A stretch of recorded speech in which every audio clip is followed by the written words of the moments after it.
I really love playing Wukong these past few weeks. In fact, I have a few Wukong videos in this channel and most of them uses his second ability Defy, which gives him insane invincibility. I also have a video which showcases the awesome synergy between his fourth ability Primal Rage and the Exodia Hunt Arcane, which you can equip on yours or weapons. Lastly, I did featured nuke build on Wukong which uses his first ability Iron Jab with its augment. The bad news is, that got nerfed because it was too damn good. That leaves us on exploring the possibilities of his third ability Cloud Walker. Many considered Cloud Walker as somehow useless as it only offers Wukong an escape option whenever he needs to run away from the fight. Most of the time, that job can be done by a high duration Defy, which is why some players find this ability pointless. But is it really worthless? Is there no other way to make this ability useful? Probably the answer is no. It is not worthless, and there's a really insane synergy between Cloud Walker and the Zenistar, which you are currently seeing in your screen right now. In fact, it's the best damage over time setup for Wukong, and it just makes Cloud Walker a really great ability.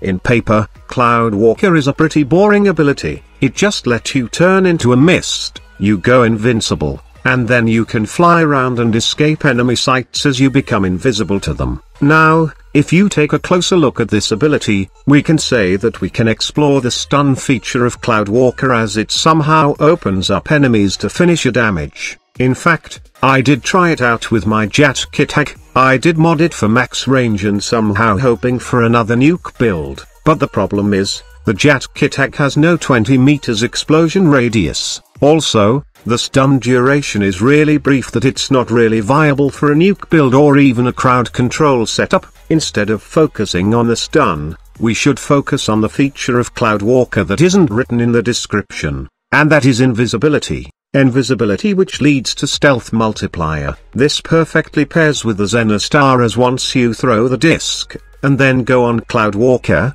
the elemental damage does scales, or rather give you bonus damage, because this ability is counted as being invisible, which is why you see the gas damage dealt on these corrupted bombards increased from 13 to 100 per tick. Now I have tried a couple of elements for the Zenistar.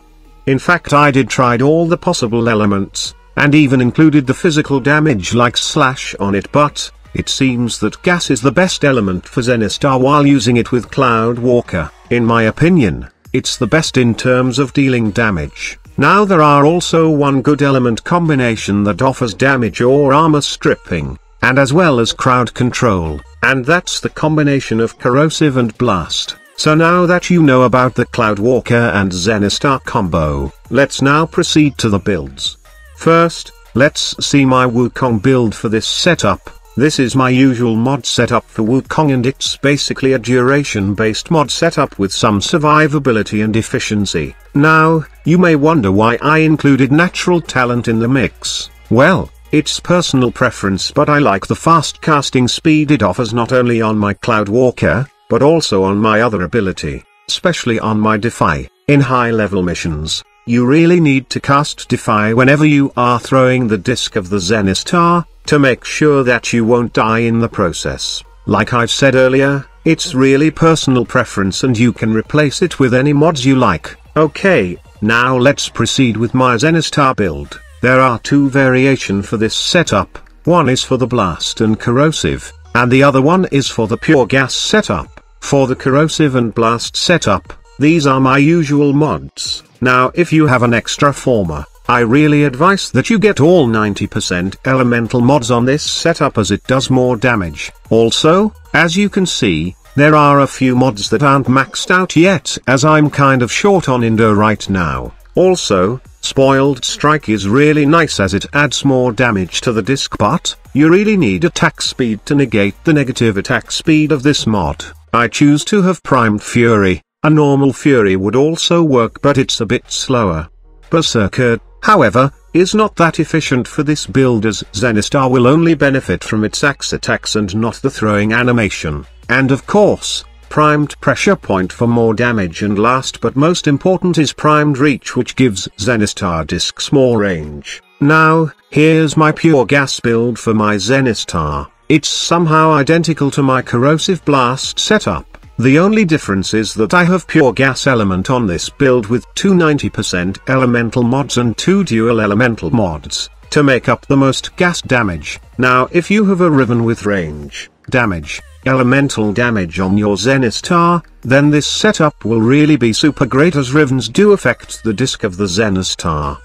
Overall, this is a pretty insane combo. Not only does it make Wukong's Cloudwalker extremely useful, but it makes Wukong a better Warframe overall in terms of dealing damage. Usually, this build is perfect for farming relics and I often use this setup on long survival runs. I do go with a team, preferably just a two-man team with Necros as I can't keep my life support really well when camping, which is why I need a Desecrate Necros as my buddy for this type of missions. Another important thing that you need to look out are those ancient healers which offers damage reduction and healing to the enemies. Make sure that you take out these enemies first if you don't want to see zero numbers on your damage, especially when you are using the pure gas variation of this build. Lastly, shout out to the guy who commented on my previous Wukong build, that I should try the gas Zenistar and Wukong Cloudwalker combo.